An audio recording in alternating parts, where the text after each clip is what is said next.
Bismillahirrahmanirrahim. Elhamdülillahi Rabbil alemin. Ve salatu ve selamu ala hayri halqihi Muhammedin ve ala alihi ve sahbihi ve sellim. Assalamu alaikum hurmetli çakirt.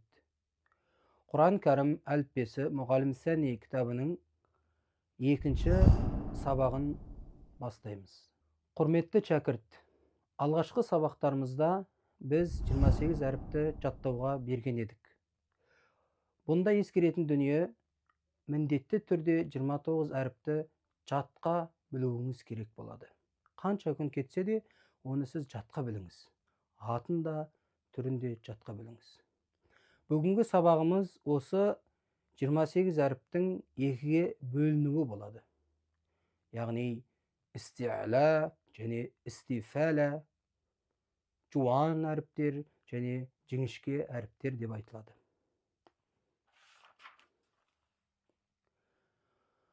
Араб әріптері истиәлә және истифәлә деп бөлінетіндігін айттық. Енді осы әріптерге тоқтала кетейік. Жіңішке әріптер, олар 22 әріп. Олар ешқашан жуан болып кетпейді. Яғни, жіңішке әріптер оқылуы ауызды жайып, дауысты жіңішкертіп оқу. Бә, тә деген секілді. Ал енді екінші, ол жуан әріптер. Жуан әріптерді истиәлә деп атайды.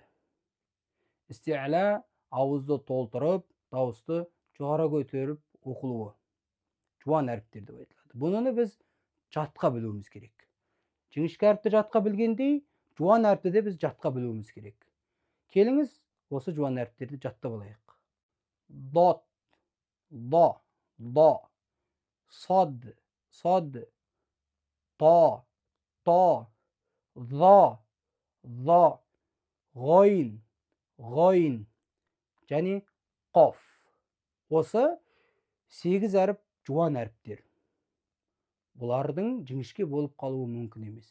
Егер оқылып жатқан кезде сіз жуан әріпті жіңішке қылатын болсаңыз, жіңішке әріпті жуан қылатын болсаңыздар, айтып жатқан сөздің мағынасы өзгереді. Негізі жуан әріптер 7. Біз оған 8-ші ро әрпін қостық. Неліктен? Өйткені ро әрпі кейде жіңішке, кейде жуан болып оқылады. Ләм әрпі де сондай. Ро әрпін біз көбінесе жуан оқылуына байланысты жуан әріптерге қостық. Ро әрпін біз жеке тоқталып, жеке сабақ қыламыз оны. Кейбір шәкірттер шатастыруы мүмкін. Жуан әріптерді о қылып оқиды. О, мысалы үшін до дейді. Бұл қате болады. Жуан әріптердің ол а болуы да мүмкін емес, ол о болуы да мүмкін емес. Яғни, соның ортасы. Ра. Яғни, бір естісеңіз а секілді шығады, бір естісеңіз о секілді шығады. Яғни, ортасы. Ра, до, то деген секілді. Және де жуан әріптерді қателіктеріміздің бірі, ол еріндердің шошаюы. Еріндерді алдыға қарай үшкірейтіп жібереді кей адамдар. Бұл қате болып саналады. Өйткені махражына байланысты әріптер жайынан шығу керек. Мысалы үшін, то әрпінде еріннің қатысы жоқ. Еріннен шықпайды ол әріп. Біреулер то деп айтады. Бұл қате болады. Ол то, дот әрпі де сондай. До. А біреулер до дейді. Бұл қате болады.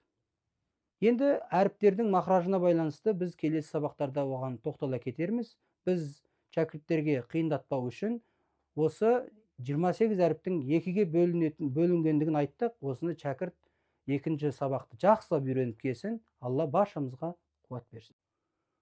Құрметті шәкірт, және де ескеретін дүние харакат деген дүние бар. Харакат бұл домма, фатха, кәсра деп айтылады.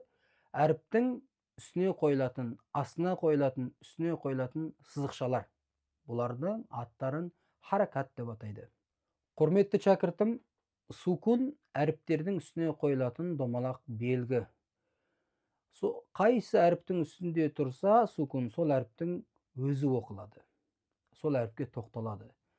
Джим әріпінің үстінде тұрса, ж қып тоқтайсыз. Джим әріпінің үстінде тұрса, домалақ белгі. Ж, деп тоқтайсыз. 28 әріптің қайсысында болса да сукун, сол әріптің өзі оқылады. Сол әріпке тоқталады. Міне бүгінгі сабағымыз, құрметті шәкірт, 28 әріптің екіге бөлінуі болды. Бұны жатқа білу керекпіз. Жуан, жіңішке екендігін. Және де харакеттердің не екендігі түсіндірілді. Харакет әріптің үстіне қойылатын, астына қойылатын белгілер екендігі түсіндірілді. Фатха, а, кәсра, и, домма, у деп түсіндірілді. Жақсылап зерекілікпен жаттап алыңыз.